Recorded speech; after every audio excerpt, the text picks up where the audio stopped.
Hello everyone, I wanted to provide you with a little update on this bad boy here, the Xiaomi 14 Ultra.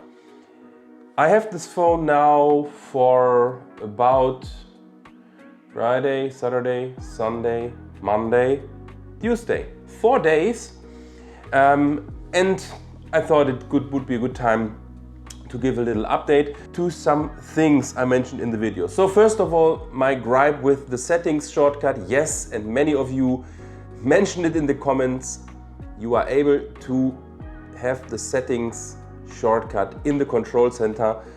So this is great and I'm very glad that it is there, because now I can remove the settings icon from the home screen, so that's great.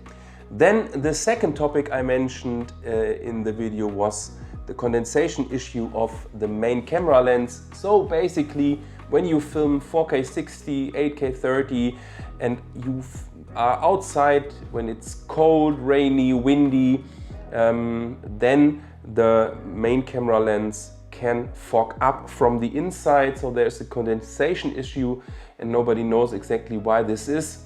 And some devices are really heavily affected, where basically the whole lens fogs up and you are not able to take any photos and videos anymore because you have a constant haze. This will then disappear when you put the phone in your pocket or put it in a warm environment again.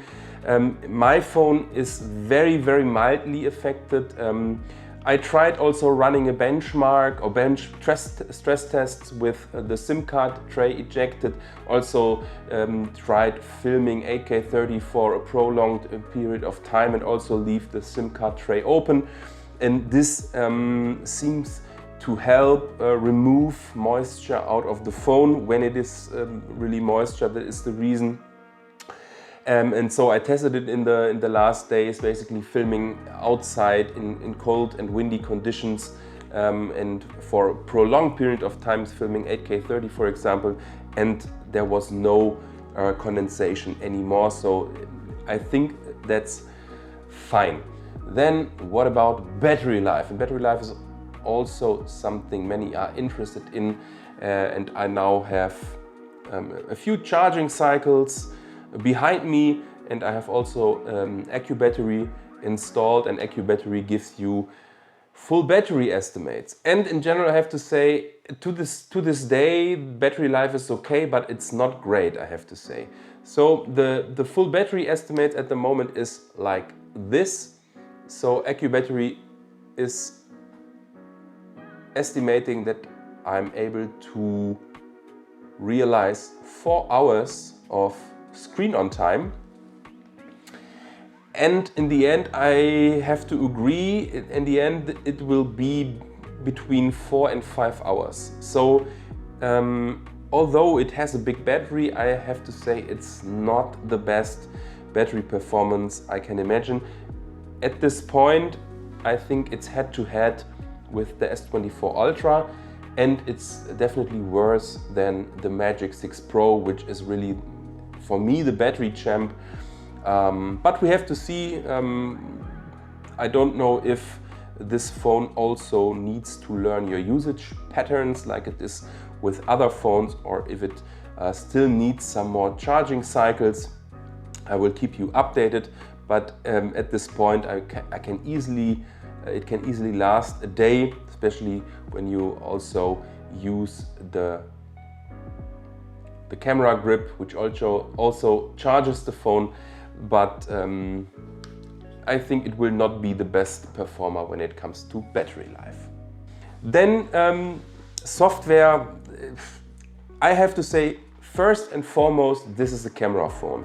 The software is fine, but it's really nothing special. It's a basic skin and it doesn't have a lot of special features, AI features and stuff like this. I noticed that especially the camera app and also the gallery app have a lot of options and functions, especially when it comes to also editing videos and photos. And I definitely will also make a separate video about the camera app, all its features, all the options. and also about the gallery app, because I was quite surprised that the gallery app and also the editing functions are so feature rich. And this all shows that the main selling point of this phone is really cameras. That makes it especially sad that we have to deal with these condensation issues, because the camera, I have to say, is stellar, it's spectacular, it's just awesome. I have to say, and I'm quite sure that I can say this without any recency bias, I have to say it's really the best smartphone camera I have ever used. I started some basic comparisons in the last day just for me to see how the quality is, and compared it against the S24 Ultra and also against the Magic 6 Pro. And I have to say, this phone produces much better images. And I can only repeat myself, they are better because they don't look as digital and they don't look as smartphone-like, for example, the S24 Ultra and the Magic 6 Pro. I don't see over-sharpening, I don't see over-saturation. This is really kind of a natural look these cameras provide. And this is what I'm after. I hate it when pictures are over-sharpened and over-processed, because if I want to add sharpening, then I can do it in post, right? But I don't want to have images coming out of the phone that are already over-sharpened, because you can't rescue over-sharpened and over-processed images. So I also can show you some recent images I took. And my surprise also was that not only the main camera is great, but also the other cameras that don't use the Lydia 900 sensor are really great, and the macro capabilities are spectacular because you are able to use the tele cameras for macro, and this gives a very natural background blur, and I really like taking macro photos. And I have to say, this phone really sparked my interest into photography again, because it's just so great to have the photography kit slide the grip onto the phone and then have basically a compact camera, right? This is still pocketable. I can easily put it in my jeans pockets and take it with me. And I really like going out again, taking this phone with me and just snap some great pictures.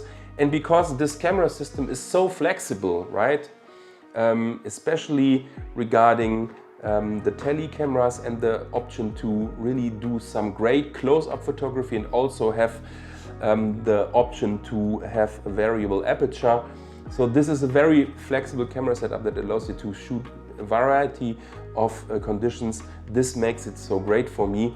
And I also have to say, it's great that I'm able to rely on this camera system. So I didn't have any bad pictures, unsharp images or blown out images, stuff like this. So at this point, and I still have to conduct some deeper testing and experiments, at this point, 4 days of owning this phone, I have to say I cannot praise the camera enough of this phone, right? So then a lot of, and I will also compare it, and this was also requested, against the Vivo X100 Pro. I decided, because I returned the Magic 6 Pro and because I also sold my Pixel 8 Pro, to purchase the Vivo X100 Pro, because there's one thing I'm pretty sure I need to have a very good camera on my phone. And I just wanted to see how the Xiaomi 14 Ultra compares against the Vivo, and also how the Vivo compares against the S24 Ultra, the Galaxy. And this is why and another reason is because it's now also globally available. You don't have to import the Vivo X100 Pro into Europe anymore. So I ordered it, and there will also be comparisons against this. So all in all, to this day, and it's just a few days, but I'm still very, very happy with the Xiaomi 14 Ultra, and there will definitely be more videos about this phone and also comparing it against other phones. And that's basically it. If you have any questions about the Xiaomi 14 Ultra, if you have any ideas for videos I should take, I always try to realize suggestions you give me in the comments, then just leave it down there. And I would be more than happy to welcome you in one of my next videos. Until then, take care and bye.